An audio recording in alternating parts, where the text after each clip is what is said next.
Это по-настоящему стремительный пуск. Ракета скрывается в тумане и летит прямо к цели. На радарах и экране монитора зенитного ракетного комплекса «Тор» отчетливо виден взрыв. Это разлетается на части дрон ВСУ. Есть подрыв. Попал. А вот так пуск ракеты в сторону приближающегося беспилотника выглядит в замедленной съемке. На этом участке фронта в Донецкой Народной Республике расчеты торов развернули за воздушными разведчиками противника. Assalamualaikum, halo Mas Bro, apa kabar? Berharap kalian semuanya dalam keadaan baik-baik aja. Kalaupun ada yang pilek atau muntabir, segera minum obat, tapi jangan obat sirup.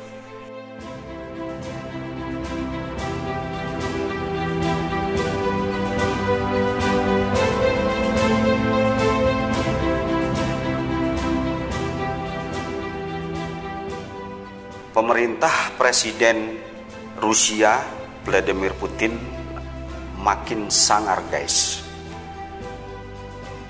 Hal tersebut disampaikan oleh media Indonesia, CNBC Indonesia, bahwa tentara-tentara Rusia telah melakukan serangan membabi buta di Ukraina dalam 24 jam hingga Minggu pagi waktu setempat. Pihak Rusia telah melakukan penyerangan lebih dari 30 kota dan desa di seluruh Ukraina. Berdasarkan informasi yang sudah kita lihat bahwa tentara-tentara Rusia terus menggempur pertahanan militer Ukraina dengan menggunakan rudal-rudal jelajah dan rudal balistik, zirkon, kamikaze, buat pertahanan Ukraina menjadi porak-poranda, guys. Dilaporkan bagaimana tentara Kremlin meluncurkan 5 rudal dan 23 berupa serangan udara hingga 80 serangan roket, guys. Ini roket Rusia yang segede-gede gaban ini pada seliweran, guys, di kota-kota Ukraina sampai pada nyungsep di kota-kota Ukraina yang menyebabkan kota-kota Ukraina ini porak-poranda, guys. Hal ini ditegaskan oleh Staf Umum Angkatan Bersenjata Ukraina sebagaimana dikutip dari CNBC Internasional Senin 17 Oktober 2022. Selain itu juga pertempuran juga dilaporkan sangat intens terjadi di Provinsi Timur, Donetsk dan Luhansk, serta Kherson di selatan. Semuanya adalah 3 dari 4 provinsi yang belum lama ini telah diproklamirkan oleh Mamang Putin, mamangnya kalian itu, guys, sebagai bagian dari negara Rusia.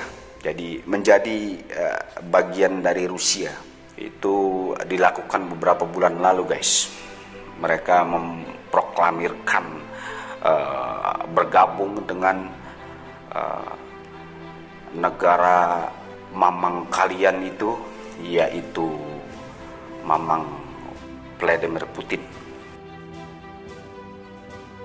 Komandan Ukraina mengatakan posisi pasukannya telah diserang berulang kali ada sejak Sabtu. Tembak-menembak telah terjadi di dekat desa Trifonivka di wilayah Kherson. Katanya dikutip dari laman yang sama, guys.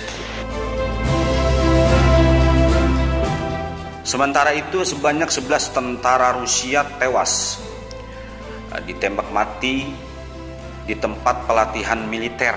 Ya, sebelumnya memang Mamang Putin sudah memobilisasi warganya untuk menjadi tentara tambahan. Jika di Indonesia itu dinamakan Komcat, guys, komando cadangan. Nah, mereka sudah diberikan pelatihan baik cara menembak, cara memegang meriam, cara naikin tank, cara bawa pesawat, supaya mereka terlatih dan kalau memang udah siap diturunkan untuk membantu tentara Rusia lainnya berperang dengan militer Ukraina ini. Peristiwa ini terjadi akhir pekan ini, sementara 15 lainnya dilaporkan terluka, guys. Hal tersebut terjadi di wilayah Belgorod, berbatasan dengan Ukraina. Dilaporkan 2 pang penyerang masuk ke camp itu sebelum ditembak mati tentara Kremlin. Jadi ada yang menusuk, guys, masuk ke camp, nembak babi buta, dan beberapa tentara Rusia kena. Dan sebuah peristiwa mengerikan terjadi di wilayah kami, di wilayah salah satu unit militer, kata Gubernur wilayah Belgorod, namanya Vyacheslav Gladkov, Minggu pagi waktu setempat. Nama-nama Rusia memang agak sulit untuk diucapkan, guys, jadi mohon maaf kalau agak kurang sempurna. Beliau Gubernur Belgorod mengatakan bahwa banyak tentara tewas dan terluka. Tidak ada penduduk wilayah Belgorod di antara yang terluka dan tewas, tambahnya. Serangan ini terjadi seminggu setelah ledakan merusak sebuah jembatan di Crimea, semenanjung yang dianeksasi oleh Rusia dan Ukraina pada 2014. Sebelumnya dalam perang, kapal utama Rusia di Laut Hitam juga meledak dan tenggelam, guys. Ya, mungkin kena semacam peluru kendali dari militer Ukraina yang ditembakkan dari wilayah mereka, guys. Para teroris melepaskan tembakan dengan senjata ringan ke personil unit tersebut, tulis media Rusia, guys. RIA menambahkan mengutip pernyataan Kementerian Pertahanan. Sementara itu, seorang penasehat Presiden Ukraina, Babang Volodymyr Zelensky, yang bernama Oleksiy Arestovich, membantah penyerang dari Ukraina. Jadi nggak ngakuin kalau itu perbuatan dari Ukraina, mereka itu membantah. Ia menuding bahwa penyerangan tersebut berasal dari negara Asia, Asia Tengah, guys, yaitu Tajikistan, dan telah menembaki yang lain karena argumen atas agama. Jadi mulai agak diseliwirin ya.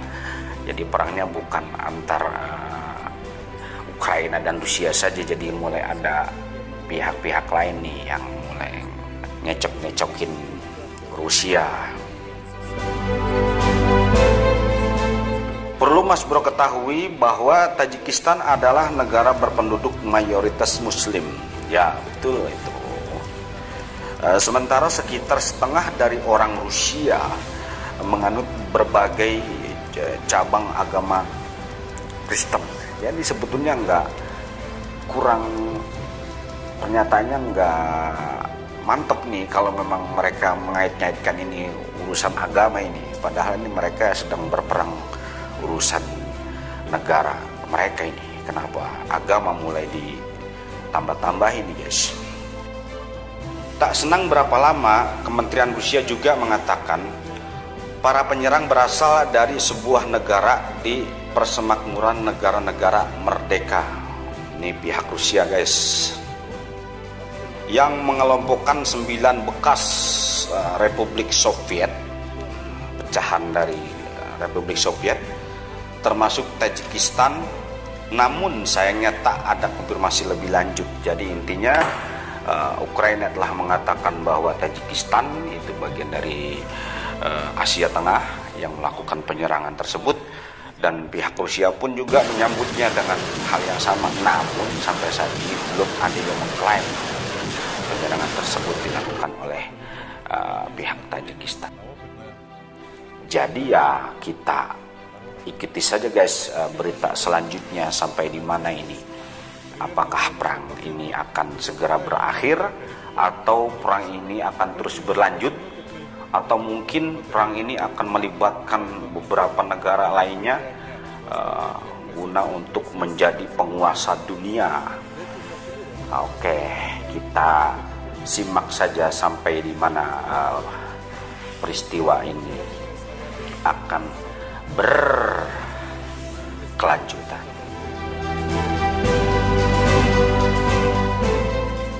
Oke, terima kasih atas waktu dan kunjungan sahabat 86. Mohon maaf atas segala kekurangan. Jangan lupa simak video kami yang lainnya hanya di 86 Mas Bro. Terima kasih. Wassalamualaikum warahmatullahi wabarakatuh. Merdeka.